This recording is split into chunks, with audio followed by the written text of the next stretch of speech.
birthday tichapiwa panapo. Vanhu vanongosiya dhora kashama vachienda kwavanenge vachienda. Vanenge vangoenda kupi masikatani. Ko ndiri kunoka kuti ndipinde hamusi kudaira wani. Zvamangoona dhora kashama madii kupinda. Alright, chindimhanyirirawo ka. Semunhu ane mazuva nesipo so ndipo hagi. Siya zvangweni, pane zvinomhanyirwa kuzoita zvinhu zvisingaiti. Zvimwe zvinoda kutenda Mwari kuti ufarawo kuti munhu ane 3 days anga asipo adzoka. Nekuti hauzivi kuti kwandanga mbiri uku kwangu kwakambira sei. Kanyana mbone. Asi wakagomboka. Sandinyaudzaini. Mira ndikutaurire, tenda Mwari kuti ndauya pano. Iwe unoziva kuti ukatobata nyama yangu ibhodhi yangu ichaichai iri kurira kutsvedza. Ndane 3 days ndiri mudumbu mewa. Handisi kunyepa chero ukabvunza Peter akatopona nepaburire tsono ini ndingamedzwa kangani nehove mimi.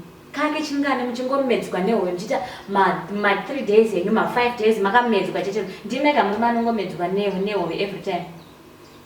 And you come back here, ndamedzwa nehove. As long mari ufuka mukadzoka. It's fine. Mamedzero anosiyana. Zvapa zvazviri serious baby. Ndandichitopfura kuna muzvezve uko.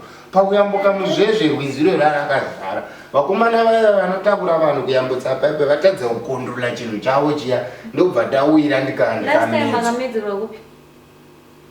This time mamedzerwa kuna muzvezve. Last time makamedzerwa kupi? Baby zvimwe zvinongodawo kunzwisisa. Alright mwanangu, ndozviona.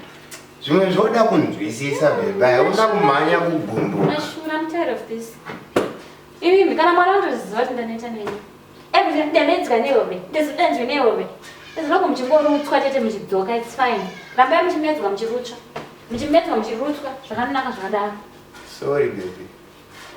Sorry kani mama. Aenda pandanyanyawo varume. Dzoka nditaurirani.